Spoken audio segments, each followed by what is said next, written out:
Why is Trump the nominee for the third straight time after January 6th? Did all these people being willing to go along have something to do with it? And then maybe one of them should say, you know what? It's not too late for him to get out. I mean, he's old like Biden. He's crazy, which Biden isn't.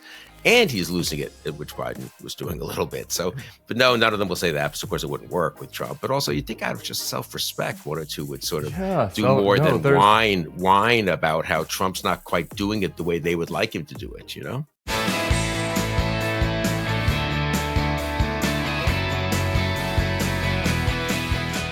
Hello and welcome to the Bulwark Podcast. I'm your host, Tim Miller. It's Monday, August 12th. We got a doubleheader. It's Bill Kristol, of course, on Monday, and up after that, Chris Catallago, probably the best reporter on the Kamala beat for a couple of, just a ridiculous story about Donald Trump, and then a little bit more background on Kamala and her team. But first up, Bill, what's going on, man? Everything's fine. How about you?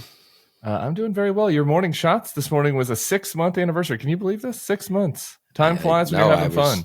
Exactly. I was shocked this weekend when I discovered it was exactly 6 months, February 12th. And that was when I wrote my first morning shot. Andrew and I took over from the great Charlie Sykes. And my first one was calling on Joe Biden to step aside. And it wasn't the most popular thing I've ever written, I'd say. Well, so I do think it's unlike some of the other things I've written, it stands up fairly well. So therefore, of course, I had to remind people of that in a hopefully not too obtrusive a way, you know? No, when you have a rare correct insight, you need to kind of not let it be forgotten by history. Yeah, I got to lean on it. No, it seemed to have turned out okay. And, somebody's unhappy about how right you are, about how right you were about that. And that's Donald Trump, who has seemed to completely lose his shit in Mar-a-Lago over the weekend. So I want to have a couple of highlights about Crazy Donald before we get down to some real business, what's happening with the polls and some policy issues. But here he is on Truth Social. He bleated this out, and I'm just going to read it if that's okay with you. Fine. I think it's important just to read it all rather than to characterize. Has anyone noticed that Kamala cheated, all caps, at the airport? That's interesting. I wonder where he's going with that. Cheated at the airport. There was nobody at the plane. And she, quote, A.I.D'd it, AI did, I guess, and showed a massive, quote, crowd of so-called followers, all caps, but they didn't exist. She was turned in by a maintenance worker at the airport when he noticed the fake crowd picture, but there was nobody there, later confirmed by the reflection of the mirror-like finish on the vice presidential plane. She's a cheater, all caps. She had nobody waiting. Election interference, all caps. I mean, that is the person that is a lunatic. That person should not be anywhere near that person shouldn't be managing a subway. Like, what is happening? I mean, he's retweeting kind of the kookiest conspiracy theories in the far fringes of Truth Social, I guess. But I mean, that wasn't a retweet. Those are his words. And he was retweeting someone else that had posted, busted. Yeah, that's his own words. You're right. But he's getting it from some kooky thing he read. No, he's clearly, I've on the whole, we've discussed this before, I've on the whole pushed back a little bit against the Trump is unhinged, Trump is a lunatic point of, line of argument, because it tends to lead one not to take him seriously enough and not to be alarmed enough. And he has a kind of lizard brain cunning, obviously, which we've seen many times, and he's an effective demagogue. But I have wondered over the last few days whether he really is losing it. I mean, he's old. He's just more unhinged than he ever has been. The things about which he's unhinged don't seem to have any reasonable ground politically. At other times he's said things that you and I found, not just distasteful, but abhorrent and kind of crazy. But you could sort of see underneath it, there was a kind of cunning of trying to play the race card or, whatever, drag some opponent down into the mud or whatever.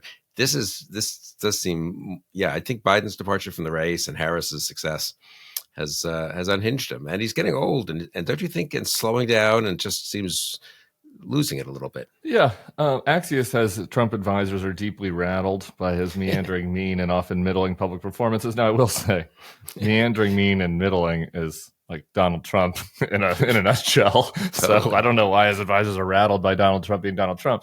But if there's underneath that a sense that they're worried that even with, within the kind of frame of Donald Trump, like within the band of his behavior, like he's on the low end of, which is a category difference from like every other politician.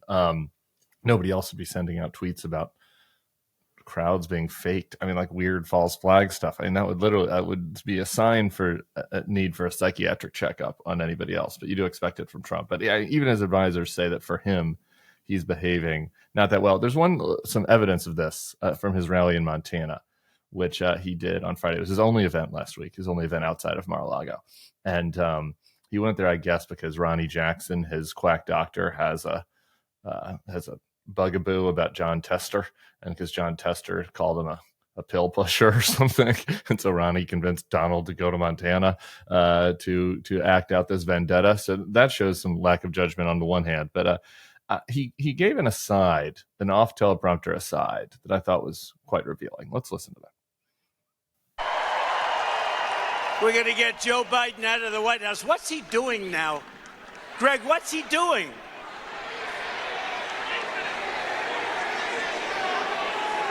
You know, he wanted to debate. If we didn't have a debate, he'd still be there. Can you imagine if we didn't have a debate? Why the hell did I debate him? Maybe a Kinsley gaffe there. Maybe an accidental reveal of a true thing. You know, maybe his unhinged behavior is about him like recognizing how he was on the right path, and that one decision has now totally upended the race and might lead him to jail, and that maybe that is deranging him a little bit. Do we think that's possible? Yeah, I think so. It's sort of I think it's kind of unfair. Biden proposed this debate. He accepted it. He thinks he did well, but let's say he did adequately, and Biden did horribly, and Biden's out, and now he's behind in the race, and the gods are being unfair to him, and that's not permissible if you're Donald Trump, I guess. So it is kind of amazing. When I heard that too, I also thought that we've sort of forgotten. We haven't forgotten. I had sort of forgotten. Everything would be different if that debate hadn't happened. And that debate was kind of a fluke, right? I mean, the Biden people thought it was clever to have an early debate. It's never happened that way before. Yeah. And if there hadn't been a June 27th debate, I'd be continuing to write things, I suppose, from Morning Shots about how Biden should get out. And I would be continued to be being ignored by the Biden campaign and by most of, pro-Biden world, I would say, and pro-Biden pundits. So it is kind of amazing to have the whole campaign turn on this one debate. I will say, not to compare Donald Trump to Anita Dunn, because Anita Dunn is a much more morally upstanding and positive influence on our political life. Anita's was one of Biden's top advisors, but she gave an interview with Ryan Lizza over at Playbook this weekend about this that I think reveals the fact that I'm raising my hand, including myself in this. You can get into a bunker mentality, and you can get into a little bubble, and sometimes you can delude yourself, and like the levels of self-delusion in that showed. I just think it's like the contrast between that and Trump, like shows like how much everything, basically fell on this one decision, right? Like she stood up there being like, "Oh well, we could have the dial tests were still showing." Well, she's attacking Nancy Pelosi, who saved probably the party from a pretty bad fate. And no, I was very struck by the Anita Dunn thing. It's one thing to be in the bunker when the war's going on. It's another thing to kind of be holding down the bunker when your side has surrendered 3 weeks ago. I mean, it is like the Japanese soldier in 1946 on some island in the Pacific. It is, but I think it's like, my point is that it was such a, it was just so unusual, right? I just think that this event was so jarring for people. Yeah, I agree. And I think that people that were deep inside of this, and it's having a psychological effect. I guess that's the point I'm trying to get to. And Anita's is hopefully she will turn the corner. But the psychological effect that it's having on Donald Trump, I think, is very real. I agree with that. And just on the advisor side, Anita, I think she'll be better at some point pretty soon. But what about the Trump enablers and the responsible Republican types who've gone along with Trump? All their tweets and pieces, but whether they're columnists or the billionaires tweeting or why can't Trump be running a better campaign? He should be focusing on this issue or that issue. And I'm really disappointed and shocked. And they didn't notice that in 2015-16 he didn't run a responsible campaign. In 2020 he wasn't too responsible in handling COVID and in fostering the big lie about the election, which led to January 6th. And they're just shocked once again. I do. And there's no self-reflection. This is a point you've made many, many times, but it's so correct. I mean, could they look in the mirror for a minute? How did we get here? why is Trump the nominee for the third straight time after January 6th? Did all these people being willing to go along have something to do with it? And then maybe one of them should say, you know what? It's not too late for him to get out. I mean, he's old like Biden. He's crazy, which Biden isn't. And he's losing it, which Biden was doing a little bit. So, but no, none of them will say that. Because of course, it wouldn't work with Trump. But also, you think out of just self-respect, one or two would sort of do more than whine about how Trump's not quite doing it the way they would like him to do it, you know? Yeah, there's no self-respect. And there's such deep irresponsibility. It's just like, again, like, we used to at least go through the rigmarole of, are any Republicans going to, express concern that the nominee of their party seems so deluded that he thinks that Kamala Harris's crowds are imaginary, or that like his insurrection was better than Martin Luther King's "I Have a Dream" speech. Like, we would at least have gone through that for a while. Now nobody even does because they've all succumbed to him so much. But I mentioned this on the show last week. I did this interview and with a more conservative podcast called Unheard about why conservatives I think should vote for Kamala. And I was like making the point in this interview that nobody even makes anymore, which is even if you're not a liberal, like if you are a conservative Republican and you're Mitch McConnell and you care about the interests of the Republican Party, even in that framework, taking aside all the moral, the ethical, everything, the right thing to do would have been to dump Donald Trump 4 years ago. It would have been better for the Republican Party. It would have been better for conservative policy governance, like after January 6th. And they just don't. And now, like, despite the fact that any day that they try to dump Trump would be better for them than waiting another day of sticking with him, they're still just like they've all given up. Like it's just a total towel throw. And on this point, one other thing to your advisor thing, Trump also bleated this weekend, all caps, "It will be impossible for America to survive another 4 years of a Democrat in the White House." And that's the exact same rhetoric that all of these Republican advisors and pundit types were condemning 3 weeks ago and saying, like, that's causing, that caused the attack on Trump, this apocalyptic rhetoric. It's just bad faith all the way down. And the billionaires, you think, might notice that they've done pretty well in the Biden-Harris economy. And it's Kamala Harris who said a couple of days ago that we shouldn't interfere with the independence of the Fed. We shouldn't, threaten to fire the Fed chairman, as Trump and Vance have done. And I pointed this out on Twitter, but as a single center-right, respectable, Republican-ish type, say, you know what? I give Harris credit. She's done exactly what people like us always say politicians should do, which is keep hands off the Fed. And I criticize Trump and Vance. I haven't seen it. Maybe they have. Maybe there's some think tank somewhere, some Wall Street Journal contributor somewhere who's actually got out of his way to point out that in this respect, Vice President Harris is doing the responsible thing, to say nothing of the broader question of the fact that the economy's been pretty good for 4 years. But again, the total lack of willingness to be even. They say they want to call balls and strikes. Here's a ball and strike. But oh no, can't call balls and strikes because God, who knows what'll happen under 4 years of Harris and Walz? It could just be the end of the world, All right, we get this once a month. We get a pass once a month. We get to just rant about how pathetic the Republican commentator and strategist class is, and just how embarrassing and shameful they are. We get to do this once a month. All right. So another reason why Trump is getting increasingly unhinged, we have the New York Times Siena poll. It's important to remember that this was maybe the most bearish mainstream poll for the Democrats as recently as like 6 weeks ago, and as after the Biden debate, where they had nationally Biden down 6 among likelies and 8 among registered. It might have been 9, 6, but he was down 6 among likely voters. And in here we got the swing state polls of the blue wall, upper Midwest states, Michigan, Pennsylvania, and Wisconsin. We have Harris at 50 in all three, Trump at 46 in all three among likely voters. And then if you go to registered voters, Trump actually leads in Michigan, and Harris maintains her lead in Pennsylvania, a little smaller in Pennsylvania, a little larger in Wisconsin. So, that is just a dramatic turnaround from being down 6 nationally in 5 weeks to now being up 4 among likely voters across all the swing states. And very consistent with the several polls now that have shown Harris up 3 or 4 nationally. Because if she's up 3 or 4 nationally, she's presumably up something like that in the swing states. That's what swing states. If Pennsylvania is a tipping point state, if Pennsylvania is a tipping point state, she should be, around, similar. Yeah. So I think it's pretty consistent now so I guess what does that mean? Harris has made up basically probably about 8 points in 3 weeks. I mean, don't you think? She was down probably 4 when she took over, so to speak. I mean, there's probably Biden was down more like 6. Harris took over, maybe started off more like 3 or 4. So that's pretty impressive. That's a little more movement among swing. They're either more swing voters or they've moved, or a much higher percentage of them have moved in one direction than one thought was likely to happen, I think. Yeah, and it's even better than I would have thought for sure. And to me, you just look at the numbers and it's pretty clear, like the main thing that has happened, which is, our friend Sarah Longwell was obsessed with talking about double haters. And like she was analyzing the double haters, focus grouping the double haters, talking to double haters, and they just aren't any anymore. I mean, it's like this whole campaign, like it was the key group was it was going to be a record number of people who are unhappy with both candidates. There was a Wall Street Journal poll that had 28% as still undecided before the debate. Now it's down to 15%.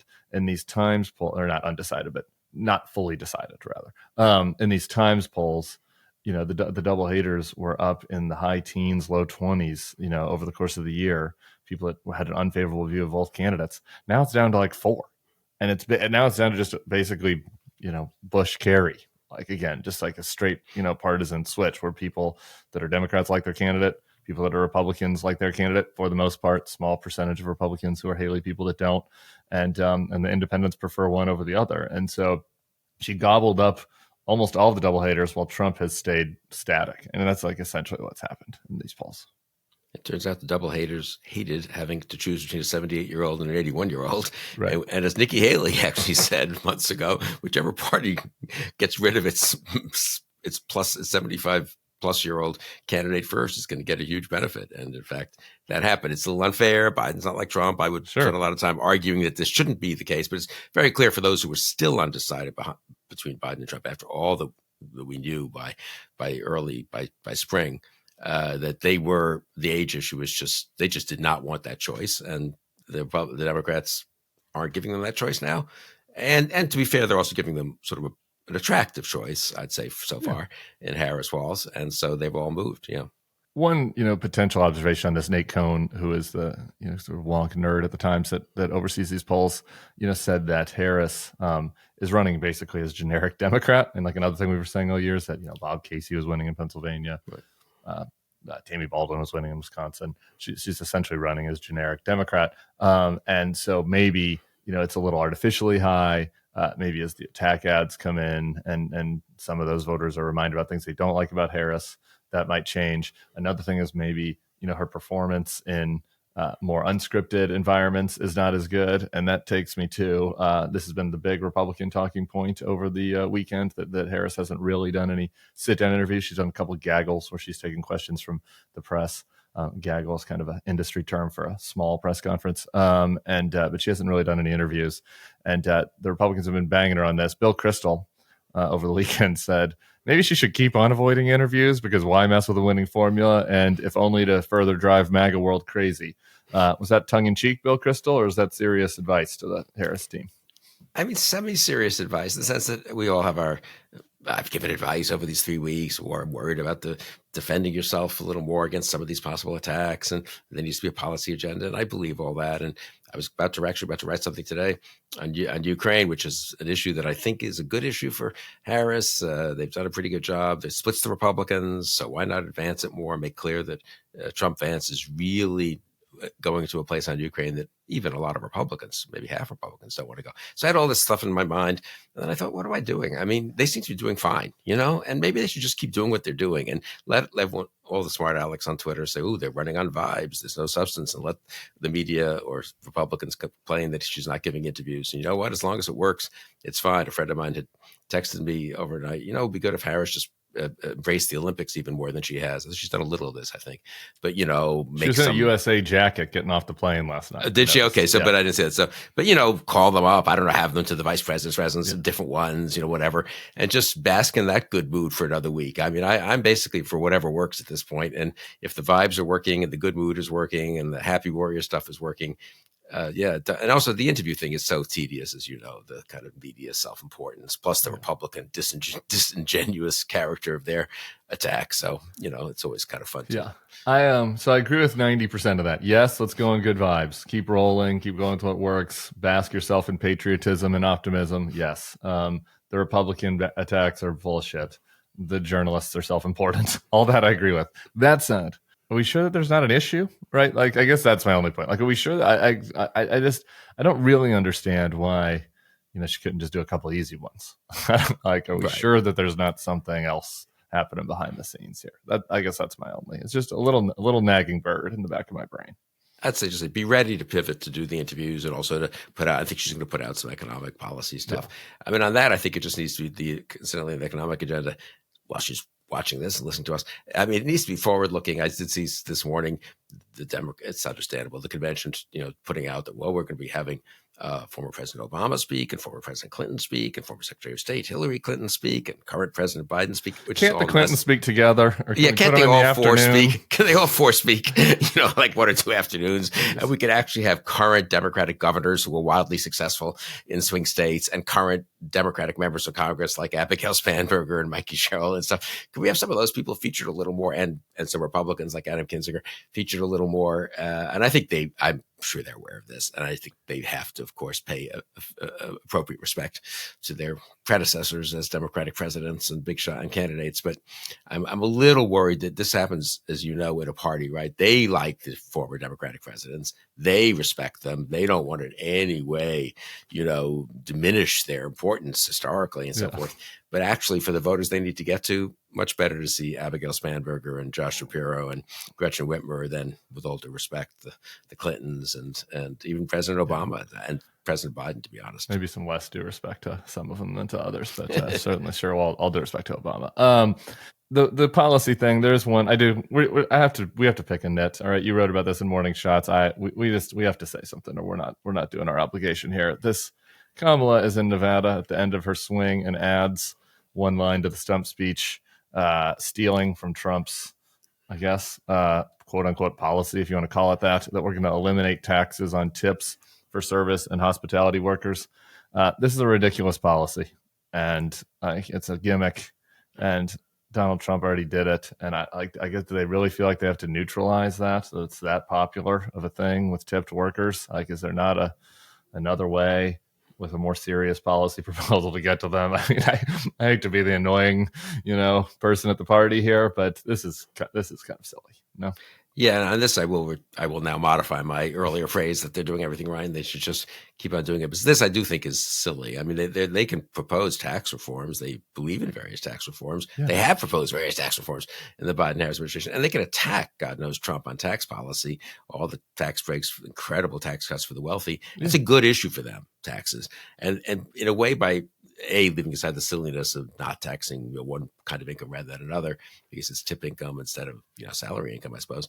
But leaving that aside, it's also in a way legitimizing Trump, right? Yes.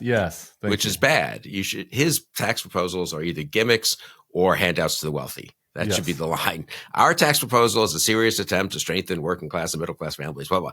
This is a pretty simple thing to do, and she sort of blew it a little bit, I think. Yeah. Yeah. Good news though for OnlyFans employees, if they want to kind of change their system. If you're into OnlyFans, so it's only tipping, then that might be a way for you to save money. I don't know if that's a key demo. Maybe in Vegas. Got to pick on JD Vance a little bit here. Okay, he did the Sunday shows. I will say he did better than he's been doing. He went and made the rounds, and was on message, at least pivoting back to criticism of the Harris Walz ticket for the most part. That said, it just at times he just can't help himself, and he's so personally unappealing that I just don't know that it matters if he's on his talking points. But let's listen to just one clip that stood out to me.